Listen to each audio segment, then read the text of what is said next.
Okay, water bombers and structural damage.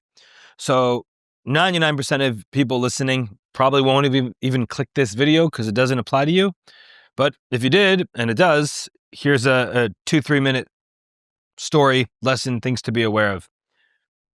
So a lot of times when you have a wildfire, there are water bombers, big planes, sometimes helicopters. They scoop up water, they dump it on your house. Now there's thousands of pounds, and also they also drop fire retardant, which doesn't often carry the same amount of mass and weight, but that can also contaminate your home and be an issue because that's pretty toxic stuff. But if your house was water bombed, often a couple things can occur. Number one, you could have a flood issue. It can damage your roof. Water can get in through your chimney. Water can get in a lot of ways. I've literally seen fish on rooftops. I've seen fish in living rooms. It's crazy the things that happen during wildfires.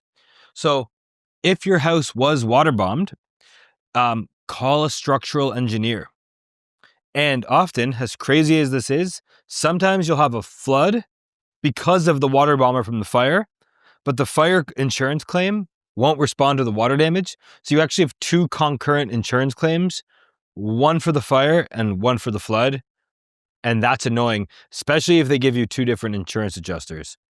But yeah, if anybody's home was potentially water bombed, you want a structural engineer, because I saw homes sometimes right after, sometimes a few months later, they started to heave and bow. I saw someone whose the slab in their garage started to lift, their attic trusses started to sway because thousands of pounds of water fell on their home. So something to consider. Also, you can have other structural damage from heat. So if you're, more than half a mile from the closest fire, this probably doesn't apply to you.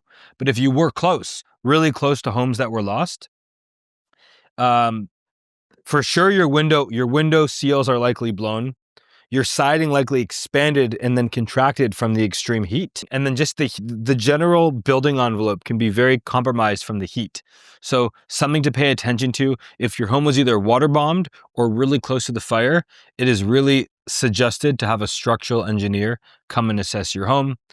So that's it. I'll keep this one short because it doesn't apply to most people, but it's something that you just don't normally think about when dealing with a wildfire, is water bombing and structural issues, but it's not something to overlook. For those who it does impact, it's like a huge deal. And for everybody else, thanks for watching.